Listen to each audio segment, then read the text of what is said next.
ಚಂದ್ರಶೇಖರನಾಥ ಶ್ರೀಗಳ ವಿರುದ್ಧ ಎಫ್ಐಆರ್ ದಾಖಲು ವಿಚಾರಕ್ಕೆ ಸಂಬಂಧಪಟ್ಟಂತೆ ಈಗ ಸ್ವಾಮೀಜಿಗಳನ್ನ ಬಿವೈ ವಿಜಯೇಂದ್ರ ಭೇಟಿಯಾಗಿದ್ದಾರೆ. ಚಂದ್ರಶೇಖರನಾಥ ಶ್ರೀಗಳು ಈ ಹಿಂದೆ ಕೊಟ್ಟಂತಹ ಒಂದು ಹೇಳಿಕೆ, ಆ ಹೇಳಿಕೆಯ ವಿರುದ್ಧವಾಗಿ ಒಂದು ಎಫ್ಐಆರ್ ಕೂಡ ದಾಖಲಾಯಿತು, ಕಂಪ್ಲೇಂಟ್ ದಾಖಲಾಯಿತು.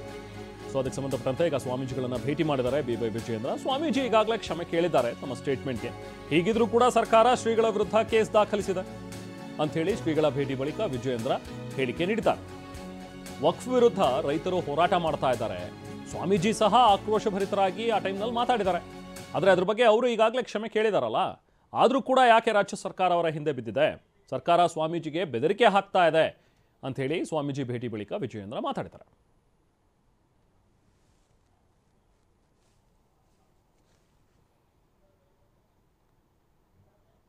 ಚಂದ್ರಶೇಖರನಾಥ ಶ್ರೀಗಳನ್ನ ಭೇಟಿ ಮಾಡಿದಂಥ ಬಿವೈ ವಿಜಯೇಂದ್ರ ಮತ್ತು ಕೆಲವೊಂದಷ್ಟು ಜನ ಬಿಜೆಪಿಯ ಮುಖಂಡರು, ನೋಡಿ ಅಶ್ವಥ್ ನಾರಾಯಣ ಅವರು ಕೂಡ ಇದ್ದರು.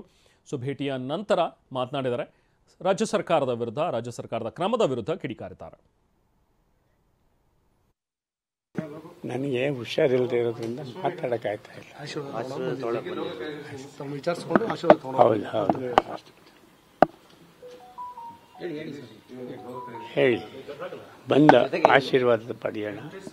ರೈತರಿಗೆ ಒಳ್ಳೇದಾಗಲಿ, ರೈತರು ಬದುಕಬೇಕು, ರೈತರು ಉಳಿಬೇಕು, ರೈತರು ಬೆಳಿಬೇಕು ಅನ್ನೋದೇ ಉದ್ದೇಶ, ಮೂಲ ಉದ್ದೇಶ ಅದೇ. ಈಗ ನಿಮ್ಮ ವಿರುದ್ಧ ಕ್ರಮ ಆಗೋದಕ್ಕೆ ಈಗ ಸರ್ಕಾರ ಕೂಡ ಹೇಳಿದೆ, ಕಾನೂನಿನ ಅಡಿ ತಗೊಳ್ಳಿ, ಏನೇನು ಮಾಡ್ತಾರೆ ಮಾಡಲಿ, ನಾವೆಲ್ಲದಕ್ಕೂ ರೆಡಿಯಾಗಿರೋ. ಸಿಎಂ ಕೂಡ ಅದೇನಿದೆ ಅದನ್ನ ನಾವು ಮಾಡ್ತೀವಿ ಕ್ರಮಗಳನ್ನ. ಆಯ್ತು ಆಯ್ತು ಆಯ್ತು.